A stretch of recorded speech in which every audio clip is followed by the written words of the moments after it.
There was an idea so dangerous that people were willing to kill for it. Not for gold. Not for land. Not for power. For an idea. The idea that your consciousness, your mind, creates reality. That you possess the same creative power as the divine itself. For centuries, kings, popes, and inquisitors have done everything to destroy this truth. They burned books, tortured authors, razed libraries. But some ideas are stronger than fire. These 4 books have survived. And what they contain explains much more than just the past. Explain why manifestation works. Today. For you. Stay until the end, because Book 4 contains a detail that wasn't revealed until 2018. London. 1564, in a darkened study, a man sits bent over a single sheet of paper. He doesn't draw words. He draws a symbol. Just one. But this symbol is meant to explain all of creation. His name, John Dee. Today he's almost unknown.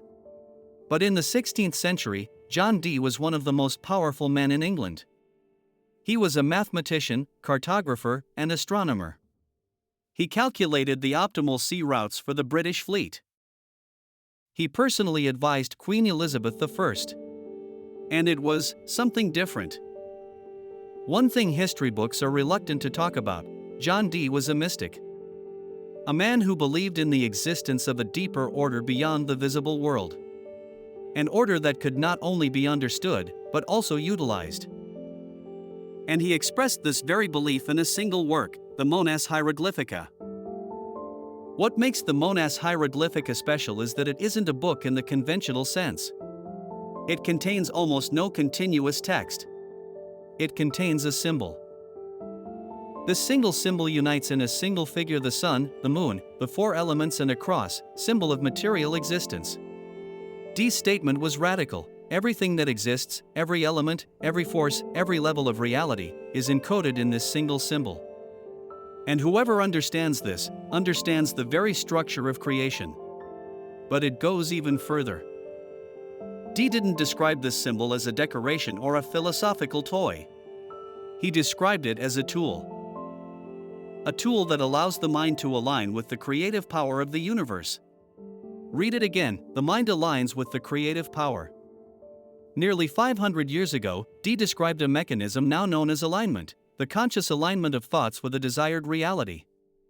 The fundamental principle of manifestation. The church had a problem with John Dee. A fundamental problem.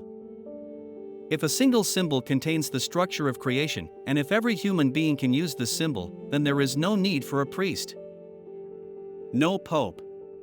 No institution between man and God. This was the real threat. Not magic. Not witchcraft. But the idea that man can access creative power directly, without intermediaries. John Dee was accused of witchcraft. His library, one of the largest private libraries in Europe with over 4,000 books, was plundered and partially destroyed. He died poor and forgotten. But Mona survived. And when you read Neville Goddard today, when you hear about frequency alignment, when you talk about alignment, then you're using John Dee's language. You simply don't know him. Imagine you're a monk. It's 1576. You live in a monastery in Naples. Every morning you pray. Every evening you read the scriptures. Your life is ordered, secure, predestined.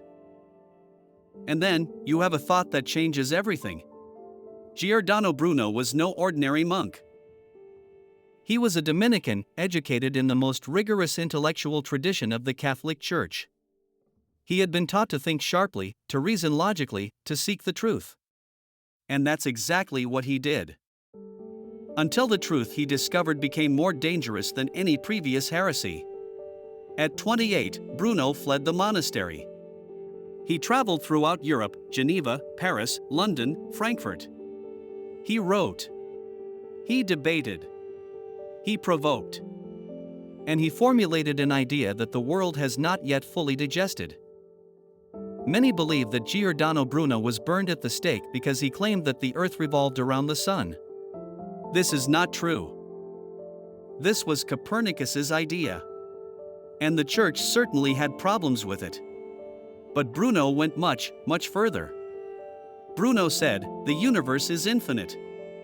There are infinite worlds, infinite suns.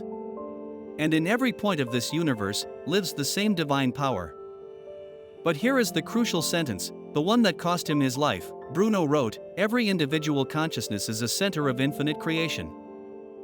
Read it again. You are not part of the universe. You are not a small cog in a great machine. You are a center. A point from which all reality unfolds. This means, what you think, what you feel, what you believe is not passive. It's creative. Shape the reality around you. This is manifestation. Not as a trend. Not as a TikTok method. But as a cosmic principle formulated by a genius in the 16th century. In 1592, Bruno was lured to Venice by a man who pretended to be a student, but was actually a spy for the Inquisition. He was arrested and taken to Rome, where a trial began that would last 8 years. 8 years. Imagine. For 8 years, the church tried to convince a single man to recant his ideas. They offered him freedom, rehabilitation, a new life. He refused. Every time. On February 17, 1600, in Campo de Fiori in Rome, Giordano Bruno was burned alive. According to legend, they put an iron clamp around his tongue to prevent him from speaking. They burned his body, but not his idea. Because 424 years later, you're here, listening to his words, and you understand what he described as what you're trying to do. Every day. When you visualize, when you affirm, when you manifest, you carry on Giordano Bruno's legacy. And this time, no one can burn it. Henry Cornelius Agrippa was a contradiction. He was a doctor, lawyer, theologian, and soldier, all at the same time. He served at the court of Emperor Maximilian I. He taught at universities in Italy, France, and Germany. And he wrote one of the most comprehensive works ever written on the hidden laws of reality. De Occulta Philosophia, 3 books on hidden philosophy, was published in 1531. And it wasn't a silent book. It was an earthquake. Agrippa did something no one before him had dared. He attempted to unite science and mysticism into a single system. Not as a matter of faith, but as a method.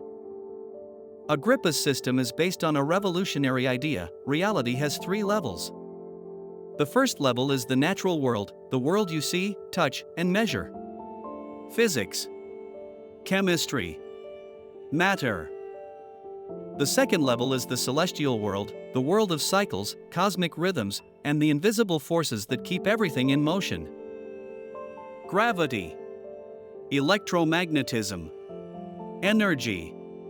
The third level is the intellectual world, the world of pure consciousness, of thought, of intention, of will.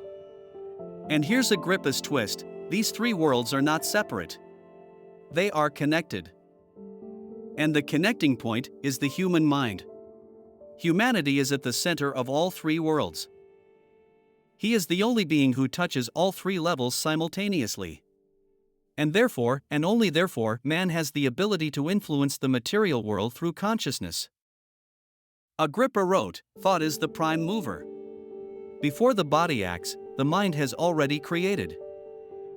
This isn't esotericism. This is the architecture of manifestation. Thought, emotion, action, reality. Agrippa described this chain 500 years ago. The Church's reaction was predictable. De Occulta Philosophia was included in the Index Librorum Prohibitorum, the Vatican's infamous list of prohibited books. But here's the paradox: Agrippa was never burned at the stake. He was never tortured. Why? Because he was smart enough to present his work as an academic study. He even wrote a counterbook, De Incertitudine, in which he seemingly recanted everything he had previously written. But researchers later discovered that the counterbook was itself a codex. Agrippa didn't retract anything. He simply hid his true message even more deeply. And the message was, you don't need a church to change reality. You don't need a priest. No saint. No ritual. All you need is your consciousness. Correctly aligned. Clearly focused. And completely convinced. Agrippa described exactly what Joseph Murphy, 400 years later, called the power of your subconscious. The power of the subconscious. None of this is new. It's simply been forgotten. The last book on this list is perhaps the most mysterious of all, as it was only fully deciphered 500 years after its creation. Its author, Johannes Trithemius, Benedictine abbot of Sponheim. At first glance, a pious man. If you look closely, one of the most brilliant minds of the Middle Ages. Around 1499, Trithemius wrote a work entitled Steganographia. It derives from the Greek term meaning hidden writing. Officially, it was a book on cryptography, the art of enciphering and transmitting messages. And indeed, the first 2 volumes contained sophisticated encryption systems that were far ahead of their time. But the third volume was different. For centuries, it was believed to contain instructions on how to communicate with angels and spirits. The church read angels and spirits and immediately banned the book. But what if angels was just a code word? In 1998, mathematician Jim Reeds made a discovery that changed everything. He cracked the code for the 3rd volume. And what he found weren't supernatural instructions. They were other encryption systems, even more complex than the first 2. But in 2018, a team of researchers went even further. They analyzed not only the codes, but also the underlying structure. And they discovered something surprising. Trithemius described a communication system that does not rely on physical media. No letters. No messengers. No visible signals. He described the transmission of information through what he called ether. An invisible connection between 2 consciousnesses. Instantaneous. At any distance. And now, stop for a moment. Because what Trithemius described over 500 years ago now has a name in modern physics: quantum entanglement. 2 particles that are instantly connected at any distance. A change in one causes an instantaneous change in the other. Without a physical signal. Without a time delay. Einstein called it spooky action at a distance and refused to believe it.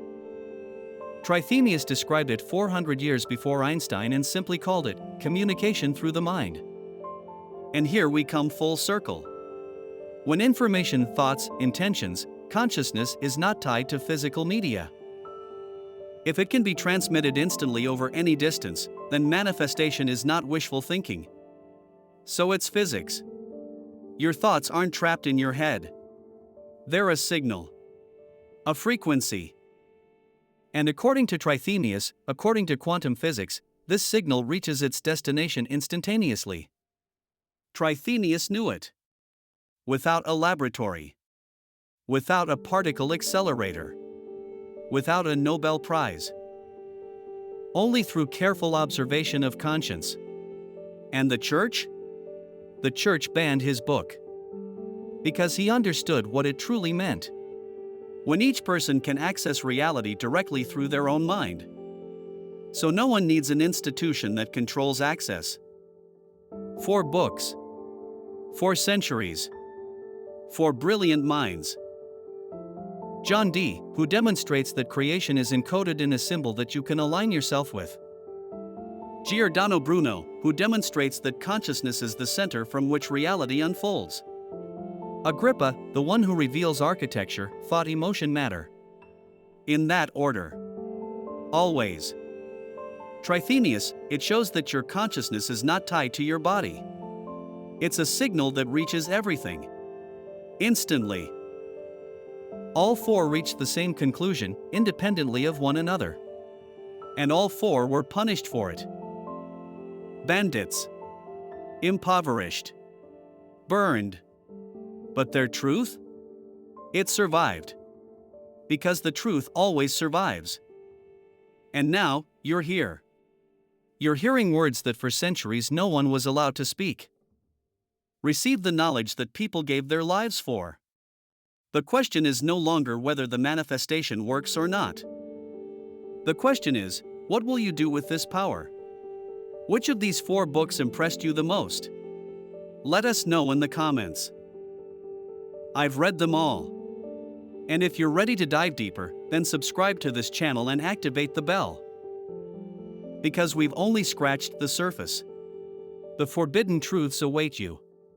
The only question is, are you ready?